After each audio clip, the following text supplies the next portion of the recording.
इसीलिए कि चोरी में लड़का बोल रहा था सब हम लोग हाँ तरीका गलत था।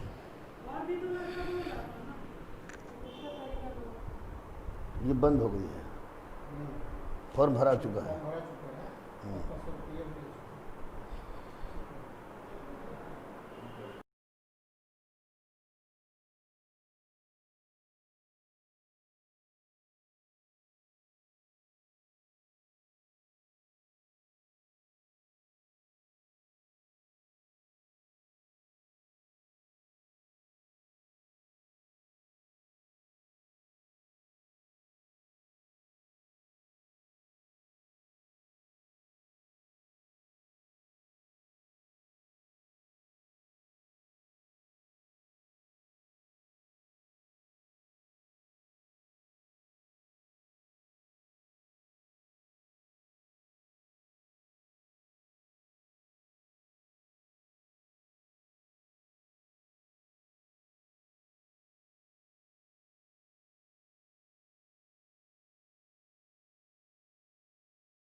गुरुकुल से अभी वर्तमान में अभी केवल और केवल अपने छात्रों के साथ, विद्यार्थियों के साथ मैं इस उद्देश्य के साथ आया हूं कि उनके साथ हो रहे अत्याचार को समाप्त किया जाए।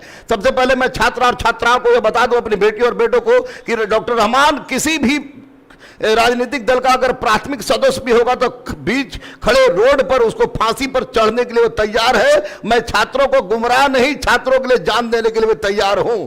मैं स्पष्ट रूप से बता दूं, चाहे केंद्र सरकार हो या राज्य सरकार हो, उन दोनों को खुली चेतावनी अपने लाइव क्लास के से खुला आह्वान मैं कर रहा हूं कि जिस तरह माननीय प्रधानमंत्री या केंद्र सरकार ने जिस तरह एनटीपीसी और ग्रुप डी का वैकेंसी निकाला था, उसमें करोड़ों करोड़ों अरबों अरबों रुपया उगाही उसकी उनके द्वारा की गई, लेकिन उसके परीक्षा का कोई अभी निर्णय नहीं लिया गया।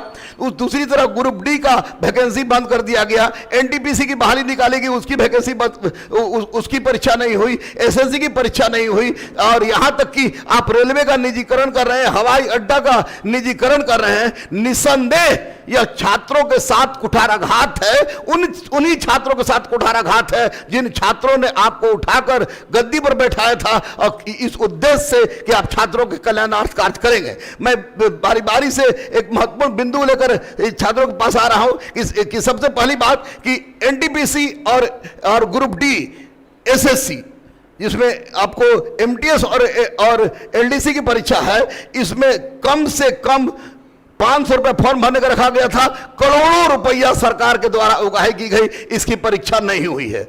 दूसरी महत्वपूर्ण बात है कि आपको विद्यार्थियों से फॉर्म भरवाया जा रहा है। आप अपना फॉर्म भरवा के खजाना भर रहे हैं, विद्यार्थी फॉर्म भर दे रहा है, बेचारा तैयारी में लग जा रहा है, लेकिन आप परीक्षा का कोई निर्णय नहीं ले पा रहे हैं, नया नया रिसर्च कर रहे हैं। रिसर्च आपको कोरोना के वैक्सीन में करना चाहिए। तीसरी सबसे बड़ी बात कि हजारों छात्र का भविष्य अंधकारमय कर दिया है आपने।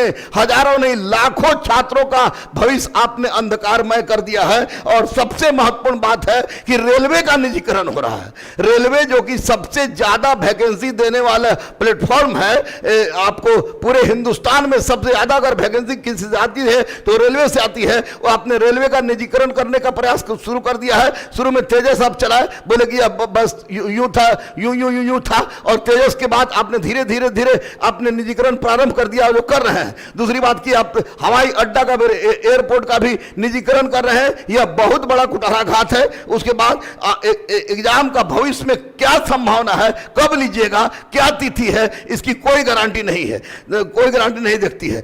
और सबसे महत्वपूर्ण बात कि लाखों लाख लड़के, हिंदुस्तान के लाखों लाख लड़के ग्रुप डी की, कम से कम ग्रुप डी में ही चले आते हैं। मैंने ग्रुप डी को आईएएस बनते देखा है, ग्रुप डी को दरोगा तो हजारों की संख्या में बनते देखा है, ग्रुप डी को डीएसपी बनते देखा है, ग्रुप डी को एसटीओ बनते देखा है, ग्रुप डी को सीपीओ में जाते देखा है। आपने ग्रुप डी की बहाली बंद कर दी।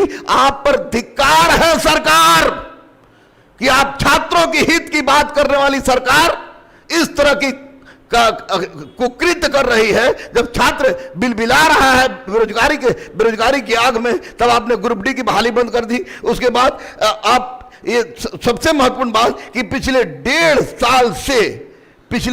साल से अरबों रुपया सरकार के द्वारा उगाही की गई है परीक्षा के नाम पर।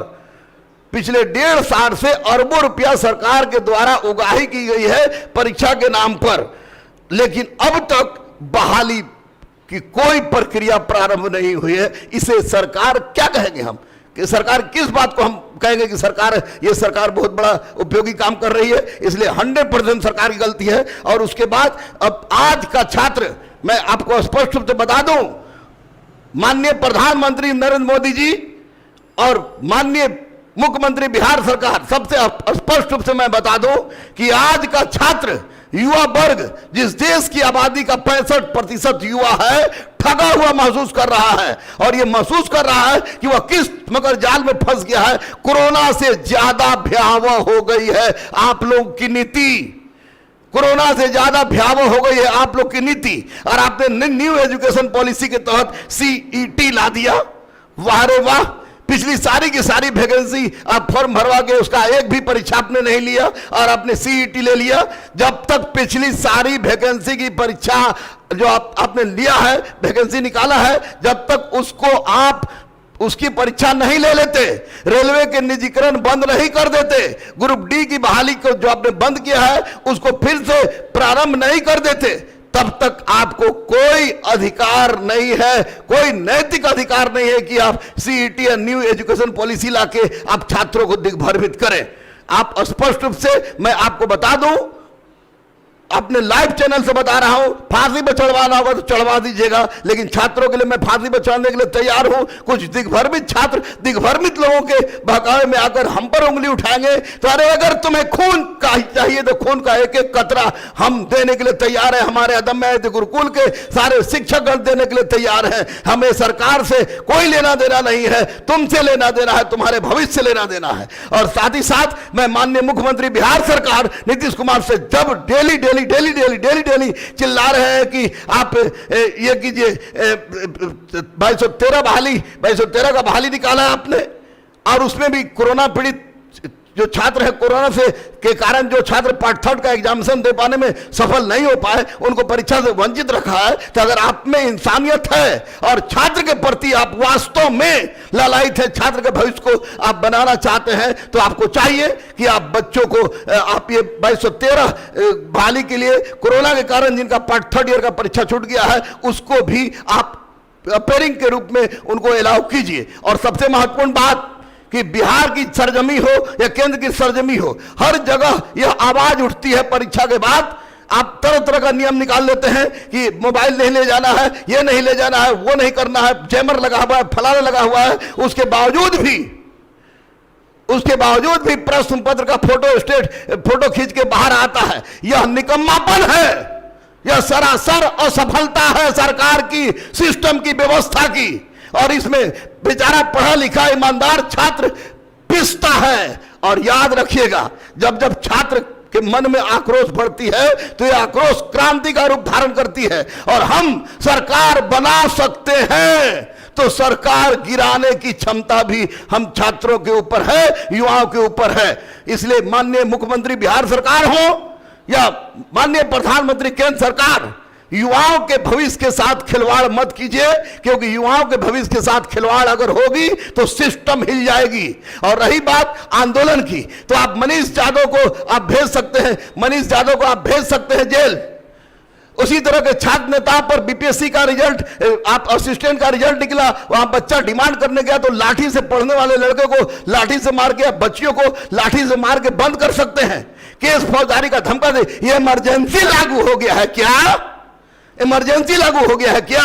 अगर सारा 65% युवा उतर गया रोड पर तो आपको कहां जाना पड़ेगा पता नहीं चलेगा। सरकार महोदय, चाहे बिहार के हो चाहे केंद्र के हो, कहां जाना पड़ेगा आपको पता नहीं चलेगा। और रही बात मेरी बेटा, तो मेरी एक छोटी सी बेटी है अदम्य अदिति और बेटा है अभिज्ञान अर्जित, और उन्हीं की जिंदगी को लेकर मैं जी रहा हूं, इसलिए कि उनको कोई तकलीफ नहीं हो जाए। क्योंकि ना हम हिंदू रह गए ना मुसलमान रह गए। मेरी दोनों बेटी, मेरी बेटी और बेटा और मेरी पत्नी हिंदू है, और तथाकथित दोगली समाज किसी भी रूप में हमारे साथ नहीं है, धर्म किसी भी रूप में हमारे साथ नहीं है। तो मैं बच्चों के कारण कुछ ना कुछ स्टेप उठाता हूं, भीख मांगना भी पड़ा, ईंटा ढोना पड़ा, तो भी मैं उनको लिए करूंगा। इसलिए वरना डर, डॉक्टर रहमान में डर, ये किसी सरकार की औकात नहीं है कि मुझे मेरे मन में डर पैदा कर दे, सवाल ही नहीं उठता है। और सबसे बड़ी बात मैं बता दूं आपको कि ट्रांसपेरेंसी के द्वारा छात्र ही बदलाव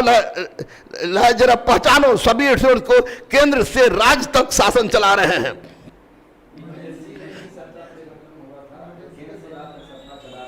हाँ, और सुनिए, एक सबसे बड़ी महत्वपूर्ण बात बता दें कि 1974 में मेरा जन्म हुआ है, 1974 में संपूर्ण क्रांति हुई थी। और एक महत्वपूर्ण बात हम बता देते हैं, माननीय प्रधानमंत्री नरेंद्र मोदी जी, माननीय मुख्यमंत्री नीतीश कुमार जी, कि इमरजेंसी के कारण आप जिस तरह से इमरजेंसी को बचकर जो सरकार चला रहे थे, सरकार चला रहे हैं, वह इमरजेंसी छात्रों के कारण ही लाना पड़ा था। दोबारा उस तरह की घटना न घटे और छात्र सड़क पर न उतरे। आप इसको ध्यान में रखिए, छात्रों के कल्याणार्थ कार्य कीजिए। और ये रही आपकी सीईटी के लाके आप पूरा बटोर रहे बाही की सीईटी ला दिए, सीईटी ला दिए, सीईटी ला दिए। तो ये सीईटी कब, जब परीक्षा लीजिएगा तब ना। और सीईटी के पहले जितना वैकेंसी निकला है उसका आप तो परीक्षा लिए नहीं। इंटर स्तरीय परीक्षा 2014 में निकला था, 2020 हो गया, नवंबर में आप कह रहे हैं, हम दावा के साथ कह रहे हैं आप नहीं लीजिएगा। आप एसटीईटी का परीक्षा ऑनलाइन ले रहे हैं, हर परीक्षा को ऑनलाइन ले रहे हैं। दरोगा का परीक्षा, सचिवालय सहायक का परीक्षा ऑनलाइन लेते हुए कहां चले जाते हैं आप? कहां चली जाती है आपकी ईमानदारी? क्यों अफवाह उड़ता है बार बार? क्यों नहीं खुल के आप रोड पर आते हैं, खुल के आप चैनल पर आके बोलते हैं कि यह गलत है? बच्चे बेचारे कब तक चिल्लाएंगे? कब तक दिलीप हो या अन्य बच्चे, दिलीप हो या मनीष हो या पुनपुन हो या अन्य बच्चे, कब तक लाठी खाएंगे? और आपको अगर लगता है कि लाठी के चोट से युवा दब जाएगा, केस के डर से युवा दब जाएगा, तो गलतफहमी का परित्याग कीजिए। और सबसे पहले जो वैकेंसी आपने फॉर्म भरवाया है वो परीक्षा लीजिए, और तब सीईटी के बारे में सोचिएगा। नहीं तो मेरी हुंकार है, इन तमाम छात्रों की हुंकार है कि आपको सत्ता छुड़वाने पर मजबूर करने के लिए हम लोग सक्षम हैं। और 2213 बच्चों के लिए 2213 सीट दरोगा का निकाल दिए, इसलिए कि इलेक्शन है। मैंने वैकेंसी निकाला, मैंने 2446 वैकेंसी निकाला, मैंने 2213 वैकेंसी निकाला। जैसे कहने में आप थोड़ी तनिक भी संकोच नहीं करेंगे, यह तय है।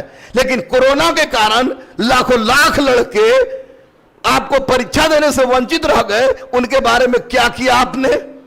क्या किया आपने? मॉल खुल रहा है, बस खुल रहा है, सब्जी मंडी खुल रहा है, सब्जी मंडी वाला ठेला चालक वाला पिटा रहा है, सब कुछ हो रहा है। लेकिन कोचिंग संस्थान और आपको स्कूल ये बंद है। कहा कि छात्रों की पढ़ाई से आपको क्या मतलब है, क्योंकि जिस दिन छात्र पढ़ गए उस दिन जात पात बैकवर्ड फॉरवर्ड एससी एसटी हिंदू मुस्लिम की बात भूल जाएंगे और उस दिन उनके हाथ में आ जाएगी, सोच में आ जाएगी केवल युवाओं की अधिकार। और युवाओं यह कर रहा है पुकार अपने प्रधानमंत्री से, अपने मुख्यमंत्री से कि हमें इंसाफ चाहिए, हमें इंसाफ चाहिए, हमें इंसाफ चाहिए। अगर आप इंसाफ नहीं करते हैं तो मजबूरन हम लोग रोड पर उतरेंगे और रोड पर उतर के एक इतनी बड़ी क्रांति को जन्म देंगे जो इमरजेंसी से कम नहीं होगा। और व्यवस्था बदलने में हम सक्षम थे, सक्षम हैं और सक्षम रहेंगे। इसलिए निजीकरण का ये कपोल कल्पना बंद करिए। ग्रुप डी की बहाली को फिर से शुरू कीजिए। जितना बहाली आपने, जितना वैकेंसी फॉर्म भरवाया है उस सब का परीक्षा लीजिए। दरोगा का जो परीक्षा होने जा रहा है उस परीक्षा को आप ऑनलाइन कीजिए, अगर थोड़ी सी भी हिम्मत है तो। जब एसटीईटी ऑनलाइन कर सकते तो वो क्यों नहीं, आप ऑनलाइन कीजिए और माफियाओं पर अंकुश लगाइए, माफियाओं पर अंकुश लगाइए। और जब सब कुछ ठीक से हो जाए तब आप कहिए कि मैं युवाओं के साथ हूं, मेरे भाइयों और बहनों, मैं युवाओं के साथ हूं। और तब सीईटी जैसी प्रक्रिया लागू करने के लिए सोचिएगा, क्योंकि युवाओं के मन में जबरदस्त असंतोष का विकास हो रहा है। और जिस दिन युवा पर, ये सुन लीजिए, युवा के साथ अत्याचार बंद करे केंद्र सरकार, बंद करे राज्य सरकार, नहीं तो होगी हुंकार और बदल देंगे सरकार, बदल देंगे सरकार, बदल देंगे सरकार। यह है युवा की आवाज जो मैं लाइव क्लास के माध्यम से आप सबके साथ बोल रहा हूं। छात्रों, मैं अपनी बेटी और बेटा की कसम खाए कहता हूं कि मैं किसी पार्टी का राजनीतिक सदस्य भी नहीं हूं। अगर किसी नेताओं के साथ मेरा फोटो देखते हो तो उसका एकमात्र कारण है कि मैं दधीची देहदान से संबंधित हूं और मैंने अपने संपूर्ण शरीर दान कर दिया है और वही नेता उसके साथ जुड़े हुए, इसी कारण फोटो आता है। अगर किसी भी पार्टी का मैं प्राथमिक सदस्य भी हूं तो मुझे खुलेआम फांसी पर लटका दो, लेकिन जरूरत पड़ी जान देने की तो मैं मरी हुई मां के गर्भ की कसम खाए कहता हूं कि मैं तुम्हारे लिए जान दे सकता हूं और जान ले सकता हूं। मैं तुम्हारे साथ था, मैं तुम्हारे साथ हूं और तुम्हारे साथ रहूंगा। इसी वादा के साथ लेते हैं ब्रेक। मैं गुरु रहमान अदम्य आयती गुरुकुल से, केंद्र सरकार, राज्य सरकार छात्रों के साथ अत्याचार बंद करे, केंद्र सरकार, राज्य सरकार छात्रों के साथ अत्याचार बंद करे, केंद्र सरकार, राज्य सरकार छात्रों के साथ अत्याचार बंद करे। जय हिंद, जय युवा, भारत माता की जय, वंदे मातरम, वंदे मातरम, वंदे मातरम। जय युवा, जय युवा, जय युवा, जय